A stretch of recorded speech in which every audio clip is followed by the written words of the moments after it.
Conversa da tarde no ar, sejam muito bem-vindos a mais um programa, sexta-feira, e a gente está aqui juntinho, ao vivo na IPPTV, para conversar, ter aquela conversa de toda a tarde, né? Aquela conversa que vocês já estão acostumados aí e gostam bastante, porque a gente sempre sai daqui muito edificado através dos nossos bate-papos. E eu quero dar uma boa tarde já para todo mundo que está no chat aqui, o Adriel, a Ana Lúcia, a Rosália, a Sueli, Nazaré, o Lucas Soares, a Damares Gibim, a Duda, a Manuele, Viviane. Mandem seus comentários, falem de qual cidade vocês estão nos assistindo, qual é o seu nome, quem está aí junto com você acompanhando a IPPTV. Coloca também um like aqui nesse vídeo, deixa o seu like e se inscreva no nosso canal. É muito importante você deixar o seu like porque o YouTube vai entregar esse vídeo para mais pessoas e mais pessoas vão ser impactadas através da palavra da verdade.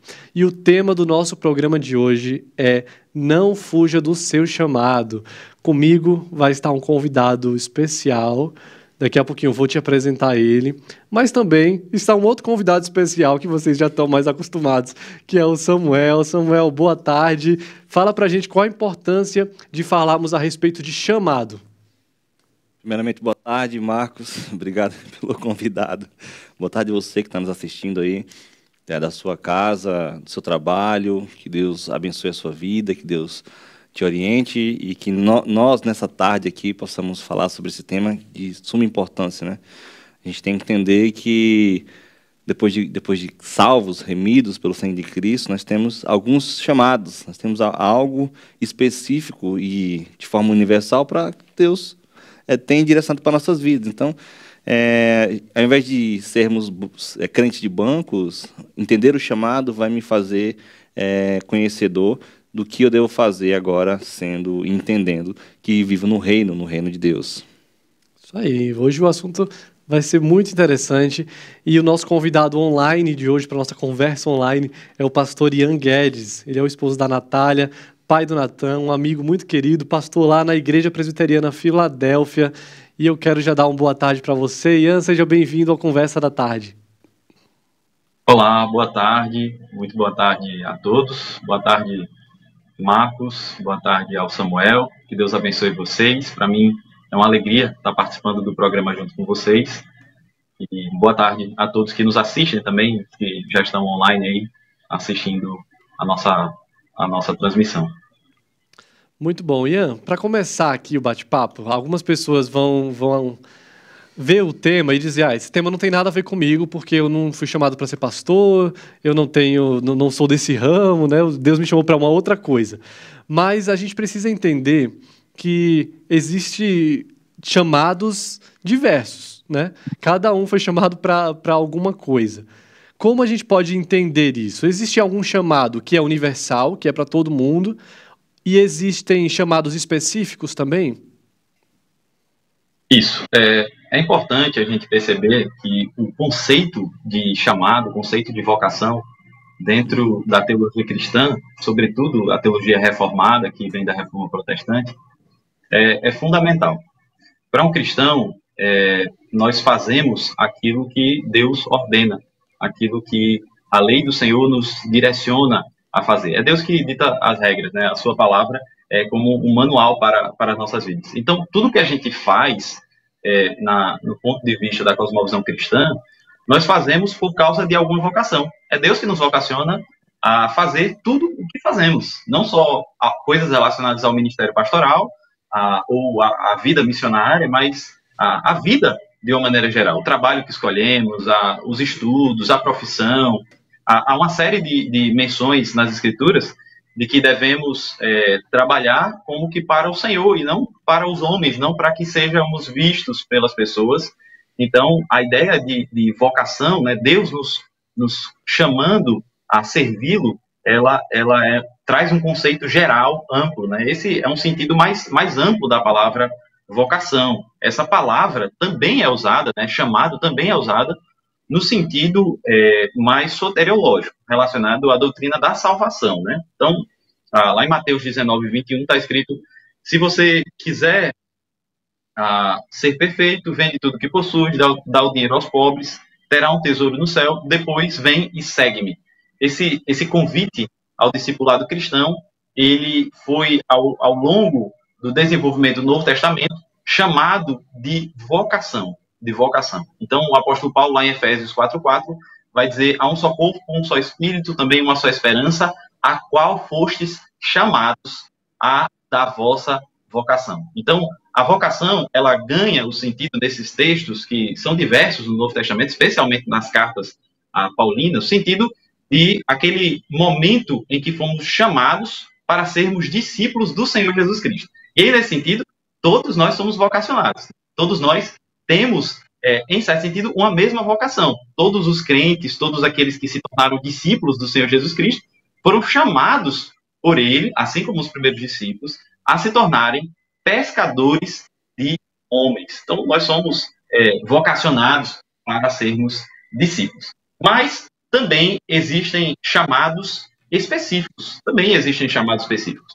Por exemplo, o chamado das profissões, o chamado dos trabalhos, né?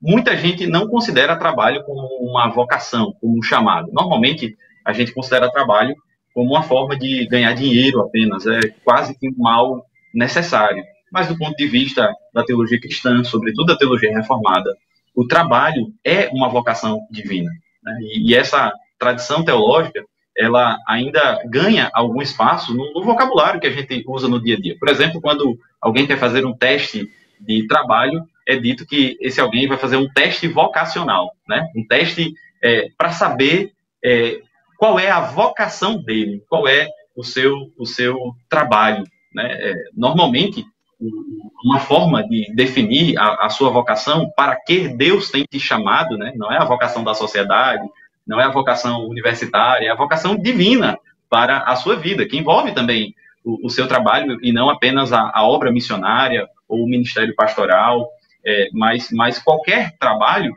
é algo que te causa desconforto, que te causa alguma espécie de indignação. Eu acredito que a gente vai falar um pouco mais sobre isso depois, né? Sobre esse sentido da vocação no sentido mais amplo, mas há sim vocações específicas. Por exemplo, lá em Efésios 4, verso 11, o apóstolo Paulo diz: ele mesmo, se referindo ao Senhor Jesus Cristo, concedeu uns para apóstolos, outros para profetas, outros para evangelistas e outros para pastores e mestres. Então, nós temos ali a designação de que Deus tem vocações específicas no corpo de Cristo, com vistas ao aperfeiçoamento do corpo, né? Com vistas ao crescimento da igreja, à edificação da igreja. Esse é o contexto lá de Efésios capítulo 4, mas que menciona a ideia de chamados específicos. Nem todos foram chamados para serem pastores, nem todos foram chamados para serem evangelistas, nem todos foram chamados para serem mestres. Uns foram chamados para uma vocação, outros para outra, e assim Deus vai vocacionando o seu corpo, né, para a glória de Deus. E no trabalho secular também existem diversas vocações. Algumas pessoas foram vocacionadas para serem professor, né? Aquele que ensina, aquele que professa algo. Esse é o sentido da palavra professor, que é, sim, uma vocação. Outros têm a vocação de medicina e deve glorificar a Deus através desses chamados no sentido mais amplo da palavra, no sentido mais aberto da palavra, né? No sentido mais estrito. Alguns também foram vocacionados para o ministério pastoral, para o oficialato dentro da igreja, o diaconato, o presbiterato, e tudo isso deve ser feito para a glória de Deus. Então, há um chamado no sentido mais geral e há um chamado no sentido específico. Deus, ele vocaciona indivíduos para o reino de Deus e para a glória de Deus. Entender isso muda tudo, né, Ian? Porque uma pessoa que entende que está ali onde ela está, é porque Deus colocou ela ali, e se ela entender que ela tem um chamado para ser discípulo, ela vai trabalhar de uma forma diferente, né? Se ela é uma professora, por exemplo, e entender que Deus colocou ela naquela escola e ela tem um chamado e ela deve ali glorificar o nome do Senhor, a postura dela é outra, né? Exatamente. A parte de trabalho, né? A vocação como um trabalho, eu falei assim, está muito relacionado a algo que te causa desconforto. É muito triste ver pessoas escolhendo a profissão pelo salário, né? Pelo que dá mais dinheiro, pelo que vai enriquecer, ou ou pelo prestígio social que a profissão vai ter. De fato, nós deveríamos escolher a profissão de acordo com aquilo que nos causa algum desconforto. Normalmente, o desconforto ele está ligado a uma sensação de que determinada coisa poderia ser feito de uma maneira mais exata, mais precisa. E é possível assumir duas posturas diante dessa sensação. Uma delas é se tornar uma pessoa extremamente crítica, áspera e só reclamar daquilo que é feito de maneira equivocada. Então, algumas pessoas acham que a maioria dos professores são tendenciosos nas suas posições, levam as crianças para um mau caminho, mas não fazem nada para mudar, tornam-se apenas críticos da profissão ou de alguns profissionais de uma maneira geral, mas não estão dispostos à mudança. Normalmente, Deus nos dá percepções de determinadas coisas que precisam mudar em determinadas áreas, porque Ele quer que nós trabalhemos naquela área, porque Ele quer que nós possamos servir a Ele ao trabalhar naquela área. Isso significa que sempre que a gente tiver uma visão crítica, é um sinal de que somos vocacionados para fazer aquilo. Não, existem outros passos para verificar uma vocação. Mas, nesse sentido, tem uma história interessante. Eu participei de uma missão, uma organização missionária aqui do estado do Rio Grande do Norte, que é o estado onde hoje eu pastoreio, né? A missão Nativa, na época chamada Nativa Missões de Impacto. E o Nativa tinha uma reunião toda segunda-feira. Essa reunião da segunda-feira, mais ou menos 4 horas da tarde, ela tinha o objetivo devocional para os missionários que participavam da organização e também estratégico. Nós pensávamos ali em ações missionárias que poderiam ser feitas durante aquela semana. E era muito comum que chegasse ali algum visitante, alguém que estava querendo conhecer a missão, e ao participar da reunião, a pessoa chegava cheia de ideias de ações que poderiam ser feitas na obra missionária. E a pessoa chegava ali empolgadíssima, e era sempre a mesma cena, né? A pessoa sabe exatamente o que deve ser feito. Então ela chegava ali dizendo, olha, eu acho que a gente deveria evangelizar em bairros onde tem o maior número de mulheres de programa, ou em locais mais periféricos, e poderíamos fazer isso e aquilo, a missão. Normalmente a pessoa não usava o plural, né, se incluindo naquilo, mas meio que falando da missão nativa. A missão deveria fazer isso. E o líder da missão, pastor Rui Demar, pastor Batista, com muita sabedoria, ele olhava para a pessoa e dizia assim, tá bom, a missão vai fazer, mas você que vai liderar. Então você está responsável por organizar toda a logística, por convidar, por dizer horário, qual vai ser a metodologia, qual vai ser a estratégia. Ele sempre fazia isso. Às vezes a pessoa realmente se sentia desafiada, ia lá e fazia aquele trabalho, mas normalmente essa informação era acompanhada de um susto, né? A pessoa se assustava, puxa, mas eu que tenho que fazer isso, eu só queria dar ideia, eu não queria fazer, né?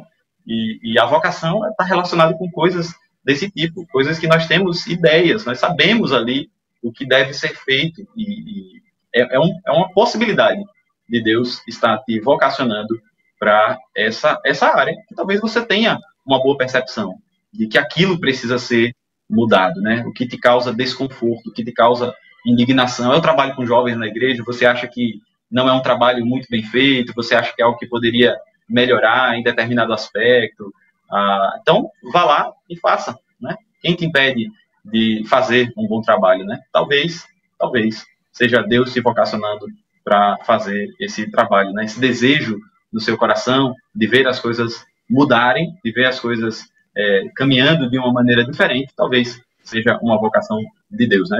É fato que você precisa experimentar isso através de outros caminhos, outros testes, mas esse pode ser um indício da vocação de Deus na sua vida. Você falando aí, pastor, me lembra minha própria esposa, né? Ela começou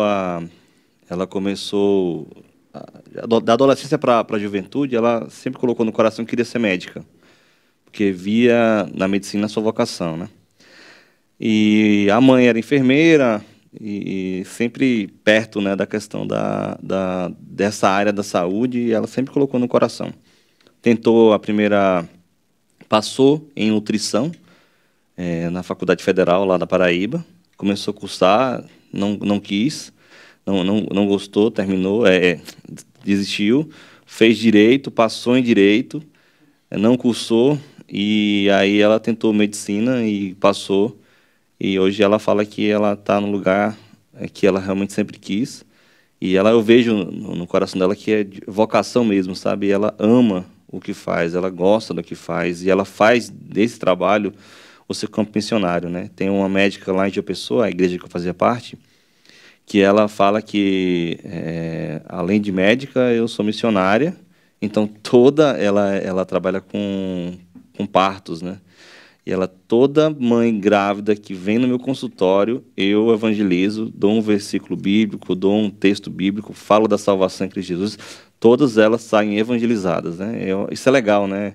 Ver que ela utiliza a vocação que Deus a deu para fazer o trabalho do reino. E eu creio que se você aí, né, que está nos assistindo, entendesse o seu trabalho como nessa mesma lógica, né, do reino, eu creio que você estaria bem mais satisfeito fazendo o seu trabalho e fazendo do seu trabalho o seu campo missionário, quando possível, falar do evangelho. A Lana deu um testemunho bem sobre isso mesmo. Ela falou: eu e meu esposo fazemos da nossa loja um campo missionário. Deus sempre nos dá a oportunidade para falar do evangelho, né? Ela colocou aqui no chat. Nossa, legal. Eu creio que muitas pessoas se identificam, né, com esse testemunho. Eu participei de uma missão de evangelismo universitário, e um dos lemas, um dos ditos da missão era Deus nos deu a oportunidade de sermos missionários na universidade. De quebra, a gente ainda ganha um diploma. Verdade. Então, Deus me chamou para ser missionário na universidade. De quebra, eu ainda ganho um diploma, né? Ainda saio com um diploma. Frase excelente.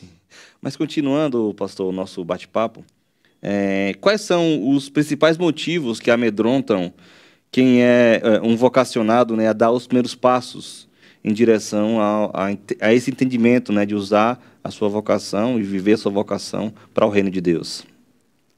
Essa é uma questão muito, muito importante de ser tratada, né? Porque eu acredito que o principal medo, as dúvidas que surgem em torno dessa questão, essa vocação é de Deus ou é coisa minha? Será que não é uma ideia da minha cabeça? Como que eu consigo perceber se esse chamado é divino mesmo, é Deus mesmo querendo que eu vá, ou é só um desejo pessoal, assim, egoísta de minha parte, né? E por que se dá esse tipo de pergunta? Porque nós dizemos que a Bíblia é a palavra de Deus, mas a questão é que o nosso nome, aqueles que foram vocacionados, por exemplo, para o ministério pastoral, não está escrito na Bíblia. Não tem lá na Bíblia, Ian Pedro Pereira Guedes, você foi vocacionado para o ministério pastoral, né?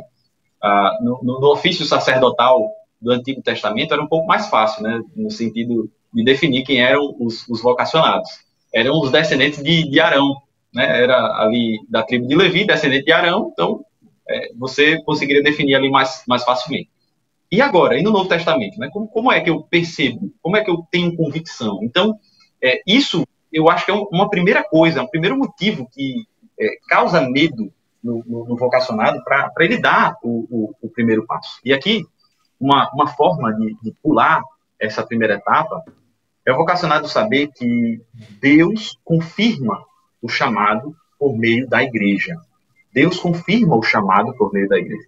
O chamado, ele começa como um desejo no coração. Isso não sou eu que estou dizendo, é o apóstolo Paulo que fala, está lá em 1 Timóteo, capítulo 3, verso 1. 1 Timóteo, capítulo 3, verso 1, diz: fiel é a palavra, se alguém aspira ao episcopado, excelente obra almeja. Aqui nós temos duas palavras que indicam desejo, aspira e almeja. A primeira palavra, aspira, ela traz o sentido de um desejo mais... uma das palavras traz o sentido do desejo mais interior, a outra traz o sentido de algo que eu faço para alcançar aquele desejo que é interior, que é interno, né? Algo que está dentro do meu coração. Quer dizer, aquele que tem o desejo pela obra missionária, de fato, está trabalhando em algo bom, né? Está buscando ali alcançar algo que é bom, não é algo ruim, né? O apóstolo Paulo, ele não está desestimulando as pessoas para o ministério. E aqui eu queria apresentar uma segunda coisa que normalmente amedronta um vocacionado a dar os seus primeiros passos. Tem muitos pastores que parecem assim ficar felizes com pessoas desistindo da vocação.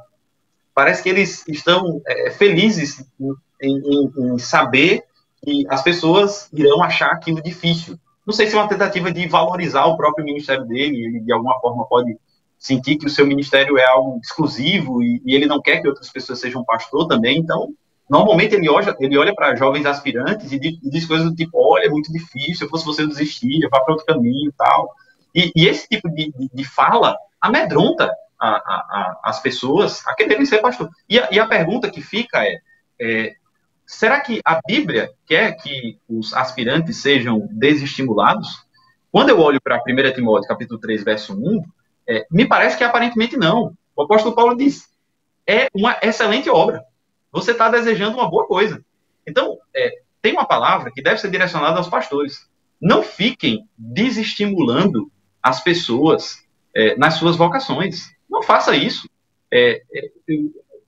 O próprio ônus da vocação já é difícil o suficiente. Você não precisa estar endossando isso. Você não precisa estar causando medo às pessoas que se sentem vocacionadas. Então, acho que o primeiro motivo é pensar, isso é coisa minha, é da minha cabeça ou é Deus? A segunda coisa é muitas pessoas dizendo assim, olha, não é algo bom, não é algo bom. E quando elas falam isso, elas estão talvez dizendo que o apóstolo Paulo errou, porque o apóstolo Paulo disse que é algo bom.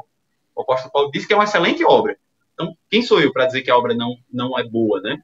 As minhas dificuldades pessoais não devem ser usadas como uma forma de desestimular outras pessoas. Agora, como é que eu venço a primeira dificuldade, o primeiro medo, que é a questão de saber se o desejo é meu ou se é de Deus, né? É aquilo que eu falei. Deus confirma o chamado por meio da igreja. E a igreja irá verificar essa vocação de acordo com aquilo que está no próprio texto de 1 Timóteo, capítulo 3, do verso 1 até o verso 7. Ali, a partir do verso número 2, 1 Timóteo 3, o apóstolo Paulo traz uma série de qualificações que o episcopado, ou presbiterato, ou pastorado, são a mesma coisa, né, designam o mesmo ofício, deve ter. O verso 2 diz, é necessário, portanto, que o bispo seja irrepreensível, esposo de uma só mulher, temperante, sóbrio, modesto, hospitaleiro, apto para ensinar, não dado ao vinho, não violento, cordato, inimigo de contendas, não avarento, governa bem a própria casa, criando filhos sob disciplina com todo respeito, pois se alguém não sabe governar a própria casa, como cuidará da igreja de Deus? Não seja neófito, é necessário que tenha bom testemunho do de fora, para não cair no opróbrio e no laço do diabo. Então, isso aqui, associado a outros textos, como a carta de Tito e outras passagens das Escrituras que falam sobre a vocação, deve ser usado na igreja na hora de verificar, de confirmar a vocação de alguém. Então, uma coisa que pode nos ajudar, ou pode ajudar os vocacionados a vencerem o medo, o que a igreja pensa sobre a sua vocação? O que seu pastor pensa? Se você é de uma igreja presbiteriana, o que o seu conselho pensa? O que o seu presbitério pensa? Então, coloque-se, submeta-se à liderança instituída por Deus na igreja do Senhor Jesus Cristo. É ela que vai confirmar a vocação e tenha isso como uma forma de vencer os medos, de vencer as barreiras. E não tenha medo de desistir daquela ideia caso você perceba que não tenha vocação. Caso você chegue para o seu pastor, você chegue para um conselheiro, e ali, estudando à luz da palavra de Deus, as qualificações do pastorado, você perceba, não, eu não me encaixo nas qualificações do ministério. Tem gente, por exemplo, que não tem aptidão para o ensino e tem uma dificuldade muito grande de ensinar. Como que essa pessoa vai pregar numa igreja, por exemplo? Como que ela vai conduzir um rebanho por meio do ensino da palavra, né? Então, é algo difícil de vencer e talvez em determinado momento ela diga, não, eu não sou vocacionado para isso. Então é importante perceber isso, estar sempre refletindo sobre o seu próprio chamado, pedindo a confirmação do Senhor para saber se aquilo é de fato a vontade do Senhor para a sua vida. Pastor, e aí entra uma responsabilidade muito grande da igreja que muitas vezes ela nem sabe que tem, né? Que é de apoiar essas pessoas, né? Apoiar essas esses irmãos que estão aí almejando o sagrado ministério. E nós que somos seminaristas, você já é pastor, né? Mas eu e Samuel estamos nesse percurso ainda, sabemos como é importante, né, a igreja abraçar, apoiar, incentivar, encorajar, não só a liderança, não só os pastores, né? Eu tive o privilégio de ter um pastor assim, que aos meus 16 anos, quando eu entendi o meu chamado, ele me acompanhou, me orientou, pediu para que eu esperasse o tempo certo de ser enviado ao seminário, e até lá ele foi me ajudando nesse caminho. Mas não só o pastor e a liderança, mas também os membros da igreja tiveram assim um papel muito marcante nessa trajetória, né? E às vezes nós nem percebemos, mas quando nós damos uma palavra de apoio, de incentivo, né? Nós estamos, às vezes, sendo resposta da oração de alguém, né? E os membros da igreja precisam estar alertos e atentos a isso, incentivando os nossos jovens, né? E sendo bênção na vida dessas pessoas, né? Ô, Ian, você falando aí sobre essa questão do desencorajamento, né? Você citou algumas pessoas que desencorajam, e eu vejo também hoje, infelizmente, eu vejo pais e mães também desencorajando o filho a seguir esse caminho do Sagrado Ministério, né? Quantas mães e quantos pais já chegaram para o seu filho que sentiu esse ardor e falou assim, não, eu entendo que eu estou sendo chamado ou para ser missionário, para estar em outro lugar do país, né? Em um país, por exemplo, que tem dificuldade com o evangelho, ou então no Sagrado Ministério mesmo, né? E os pais, não, meu filho vai sofrer demais, ou vai passar fome. Alguns exagerados chegam até nesse nível, né? Vão passar fome, não tem jeito, eu não quero isso para o meu filho, eu quero que meu filho vença na vida, né? E eu creio que existe uma crise também nessa questão, né?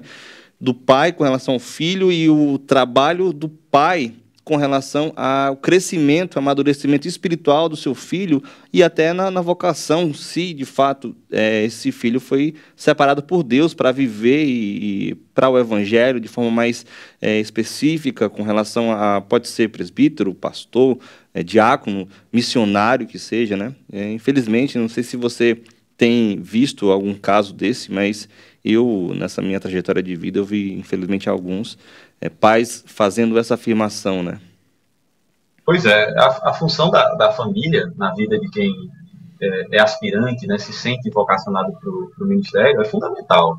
A função é apoiar, estimular, né? Infelizmente, assim como temos vocacionados amedrontados, nós também temos famílias amedrontadas. Aí a gente percebe o perigo que é aquele discurso que muitas vezes ouvimos de alguns pastores, de que o ministério é muito difícil, de que é muito sofrido, de que não vá não, né?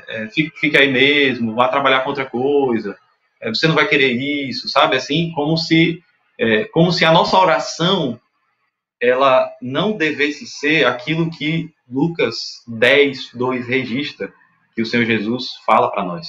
O Senhor Jesus diz lá em Lucas 10:2, rogai ao Senhor da seara que mande mais trabalhadores para a sua seara.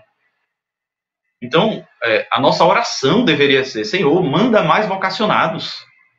E não ficar desestimulando as pessoas, né? Deixa que a dificuldade própria do ministério, ou até mesmo um conselho, uma liderança, um presbitério, que verifique ali que aquela pessoa não tem vocação, deixa que essas instituições façam esse trabalho de perceber se há ou não a vocação, de receber como aspirante, como candidato ao Sagrado Ministério, ou não receber. Mas você, como pastor, você como membro da igreja, não seja ali uma barreira, um empecilho, no sentido de desestimular, porque talvez você esteja, inclusive, formando uma geração de pais que tem medo que os seus filhos se tornem pastores e missionários.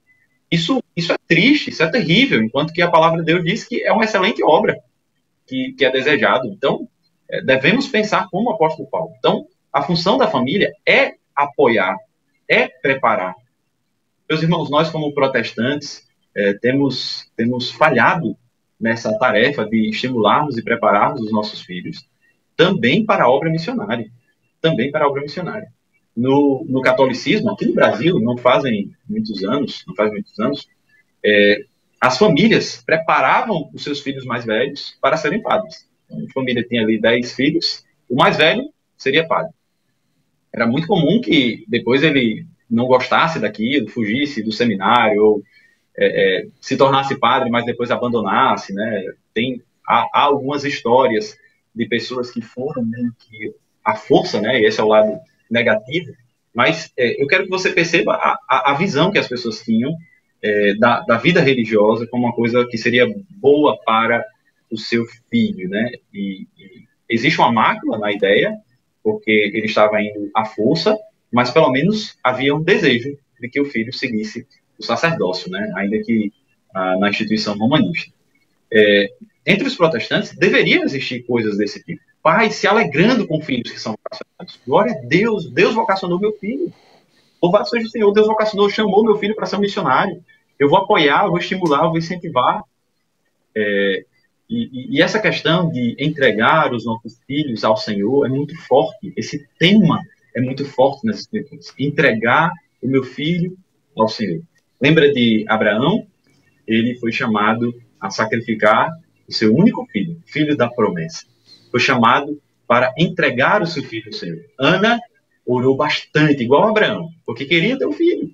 E recebeu seu filho, Samuel. Assim que ela recebe, ela consagra ele ao ministério sacerdotal. O próprio Deus enviou o seu próprio filho. Entregou o seu filho por amor de nós. Por que nós não nos alegramos quando os nossos filhos são vocacionados por Deus e temos, assim, a oportunidade de servir a Deus através do envio dos nossos filhos, do envio daquela coisa preciosa que Deus tem nos dado? Ou será que a gente só quer dar o que sobra? Não queremos dar aquilo que é mais forte dentro do nosso coração, que são os nossos filhos, né? Então, devemos, sim, estimular e nos alegrar quando os nossos filhos são vocacionados por Deus, quando são vocacionados por Deus. Na nossa sociedade, nós preparamos os nossos filhos para serem príncipes, mas, infelizmente, não queremos que eles sejam servos do rei. Vou dizer mais uma vez. Preparamos os nossos filhos para serem príncipes, mas, infelizmente, não queremos que eles sejam servos do rei. Isso é meio que uma paráfrase de uma frase de Spurgeon, que diz: meu filho, se Deus te chamou para ser um missionário, eu ficaria triste ao ver-te ser reduzido a um rei. De tão honrosa que era a posição de um missionário aos olhos de Charles Haddon Spurgeon. Meu filho, se Deus te chamou para ser um missionário, eu ficaria triste ao ver-te ser reduzido a um rei. Essa deveria ser a palavra nossa com relação a um filho que é vocacionado pelo Senhor nosso Deus. Amém, amém. Quanto ensinamento precioso, né? Então, enquanto o pastor Ian toma uma aguinha aí, eu sei que você também está gostando muito do nosso papo, daqui a pouco a gente vai voltar a falar sobre o tema, mas agora eu quero falar sobre a nossa editora Hebron. E quem vai falar não sou eu, vai ser o Tiago, que vai trazer uma dica preciosa para você que está assistindo esse programa, está entendendo da sua responsabilidade como chamado para ser discípulo, sua responsabilidade como missionário. Veja só, uma dica de como você pode evangelizar quem estiver à sua volta aí. Muitos dos seus discípulos, tendo ouvido tais palavras, disseram: duro é este discurso, quem o pode ouvir? Assim é a palavra de Deus para aqueles que não conhecem a Jesus. Por isso devemos evangelizar. Quer evangelizar aqueles à sua volta, mas muitas vezes você não sabe como? A editora Hebron preparou uma caixa com 120 evangelhos de João, em diferentes capas, para você distribuir e evangelizar aqueles à sua volta. Cada caixa com 120 destes evangelhos custa apenas R$ 149,90.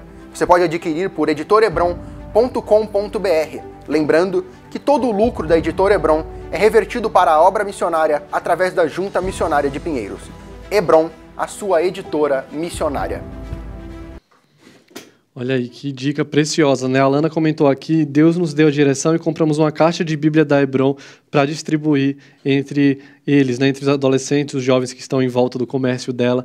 Muito bom, Lana. E tá aí também a opção de comprar o Evangelho de João, né? A Hebron preparou diversas capas muito bonitas que chamam a atenção para que você possa evangelizar, distribuir para quem você ama, para os seus vizinhos, para as pessoas que passam perto do seu comércio, para as pessoas do seu trabalho. O importante é que você evangelize. Tudo está sendo vendido a um preço quase que de custo e o pouco lucro que a gente tem, ele é revertido para missões no Brasil e no mundo. mundo. Por isso que a Editora Hebron é a sua editora missionária. Vamos voltar a falar do nosso tema, né? E aí, Samuel, o que mais a gente precisa falar a respeito de não fuja do seu chamado? Marcos, o tema está muito bom, muito legal. O pessoal está comentando bastante aqui no grupo, no chat da live, né? Que Deus abençoe e continue abençoando. E a gente, Marcos, eu queria pedir para que o pastor, né, Ian, falasse um pouco e desse uma mensagem de encorajamento para pessoas que entenderam o seu chamado e por algum motivo têm tentado fugir desse chamado, que o pastor Ian deixe uma mensagem de encorajamento para essas pessoas para continuar e seguir esse trilho, né? Olá, a palavra não fuja da sua vocação, né? Verifique aquilo que causa desconforto e, de fato, glorifique a Deus onde Deus tem te colocado. Onde Deus tem te colocado. Se você tem um trabalho, se você tem uma profissão, glorifique a Deus ali, sirva ao Senhor. Não deixe também de olhar para aquilo que é a vocação geral, no sentido da igreja, né? Eu falei um pouco sobre vocação no sentido mais amplo. A igreja são aqueles que são vocacionados, né? Primeiro, vocacionados no sentido de que Jesus Cristo chamou os seus discípulos para serem seguidores dele. E segundo, porque a própria palavra igreja significa os chamados para fora, né? A preposição ek, de tirar, extrair, e eclesia, que é chamado, né? Segundo James Strong, chamados, a ideia é chamados para fora da sua casa, a ideia de uma convocação solene. Nós somos convocados. O povo da igreja é o povo da vocação. E nós temos um chamado missional também. A igreja inteira deve ser uma igreja missionária. A palavra de Deus diz: ide pelo mundo inteiro e prega o evangelho a toda criatura. É a grande vocação, a grande comissão segundo o texto de Marcos. Há também a versão da grande comissão segundo o texto de Mateus, em Lucas, em João, em Atos. Os 4 evangelhos e o livro de Atos, todos eles têm uma versão da grande comissão. Tem a mesma postura que o profeta Isaías, que disse: eis-me aqui, envia-me a mim. Né? Então, de fato, saiba que Deus é o dono da missão. E se Ele tem nos vocacionado, se de fato Ele tem nos chamado para isso, Ele irá nos capacitar. Nós somos chamados para sermos participantes. A missão é dele. E você que não tem se sentido vocacionado por Deus para uma missão específica, para o pastorado, ou para o envio missionário, transcultural, lembre de orar ao Senhor da Seara para que mande mais trabalhadores. De fato, os campos precisam de mais trabalhadores, precisam de mais missionários, precisam de mais pastores. Lucas 2:10, 10:2 não está desatualizado. Pedido do Senhor Jesus Cristo, rogai ao Senhor da Seara para que mande mais trabalhadores. Ele continua válido para os nossos dias hoje. Precisamos orar constantemente para que Deus mande mais trabalhadores para a sua Seara. Amém, amém. Ian, quero agradecer muito sua participação aqui, mandar um abraço pro pessoal do Rio Grande do Norte, tem muita gente assistindo da sua igreja, provavelmente, pessoal comentando aqui no chat. Um abraço para todos vocês, para a Natália, para o seu filhinho também, Natan. Obrigado por estar conosco e te espero numa próxima aqui, hein? A conversa foi muito boa, a gente quer conversar sobre outros temas também, que com certeza vai ser muito edificante e abençoador para nós. Amém. Muito obrigado, Marcos. Obrigado, Samuel. Deus abençoe vocês. Obrigado. Manda um abraço para Sara, Marcos. Que Deus abençoe a família de vocês ricamente, a casa, e faça muito próspero o ministério de vocês. Amém. Um abração. Agora a gente vai continuar falando sobre o tema com o vídeo do pastor Arival, que diz que o chamado de Deus é pessoal. Vamos ver esse vídeo. Saulo estava dirigindo um grupo de soldados. Mas Deus não se dirige ao coletivo, Deus se dirige especificamente a Paulo. Saulo, Saulo. Significa que o chamado de Deus para a minha vida e para a sua vida é pessoal, é individual. No dia que Deus quis converter você, Ele chamou você pessoalmente, individualmente, conhecendo a sua vida, conhecendo quem é você. Ele sabia o seu RG, o seu CPF, onde você nasceu, onde você mora. Deus chamou especificamente você. Ele chamou Zaqueu. Zaqueu, desce depressa, porque hoje me convém ficar na sua casa. Ele disse para Levi na coletoria: vinde e segue-me. O Senhor Jesus, ele nos chama individualmente, é um chamado individual, pessoal. Rapaz, exatamente. Mensagem mais clara que essa não tem como, né? De fato, o chamado é individual. A gente quer falar com vocês no chat, né? Do chat, o pessoal comentou muito, Marcos. Fica muito feliz, né? Com a Adriel, tá aqui conosco, com a Ana Lúcia, o Lucas. A gente também tem um Léo Campanha, o nosso pastor que está lá nos Estados Unidos, está aqui conosco. Tem a Maria das Graças, a Paloma, a Rosilene, Cristiano. Tem a Vanice, a Vanilde também está aqui conosco, a Sueli, a Elisângela, muita gente comentando. Cledson também está aqui conosco, Rosinaldo, Livoneide dando boa tarde. Tem a mãe, isso, também estava aqui conosco. Tem aqui o Josemar, que é lá da IPB de Cruz das Armas, lá de João Pessoa. Cruz das Armas é o bairro onde a gente morava, né, João Pessoa. Um abraço aí, Josemar, a Duda aqui conosco, o Anderson. Nós temos a Simone também. Muito obrigado pela participação de vocês.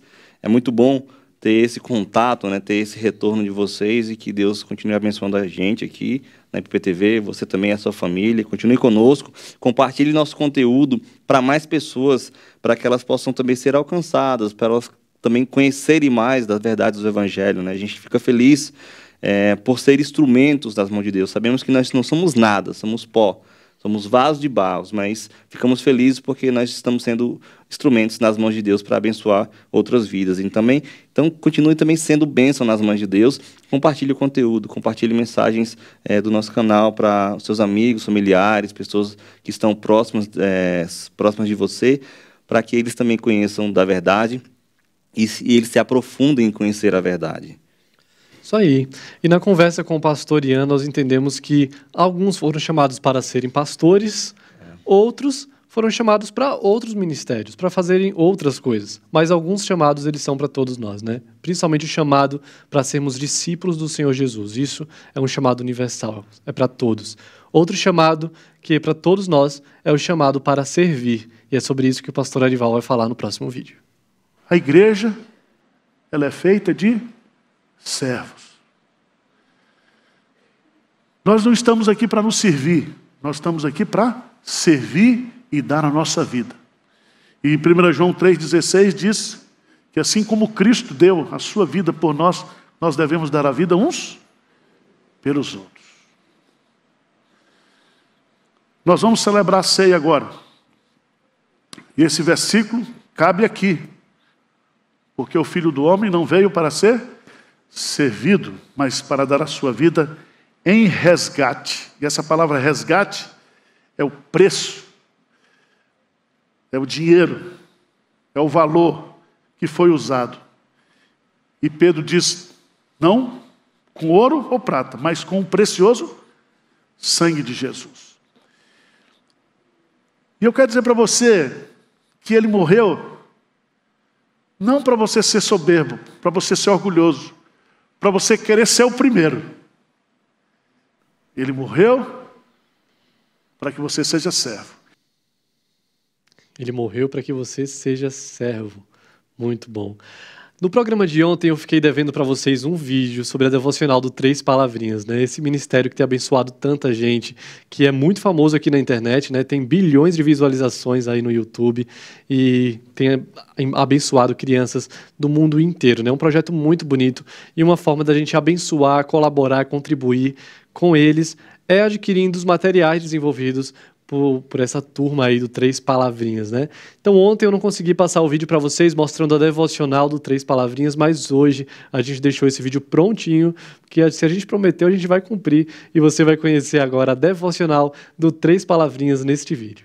Ô Oba! Estamos muito felizes! O nosso devocional chegou! E as músicas do Três Palavrinhas, volume 5, são o tema deste devocional, além de várias histórias e atividades que levarão seus filhos a uma viagem incrível de aprendizado sobre o amor de Deus e valores cristãos. O devocional conta com 10 capítulos, um para cada música do nosso volume 5. Em cada um deles, você encontra histórias em quadrinhos e páginas inteiras de atividades para diversão e aprendizado da criançada. Músicas como Deus Grandão, Meu Deus é um Deus grandão, Se Jesus é teu amigo, Se Jesus é teu amigo, faça os 3. Se Jesus é teu e a amigo, formiguinha. faça os 3. A formiguinha corta a folha e carrega. Quando uma corta, a outra pega. Poderão ser lidas e cantadas, deixando este momento ainda mais divertido. E você ainda pode interagir por meio de um QR Code disponível para cada capítulo.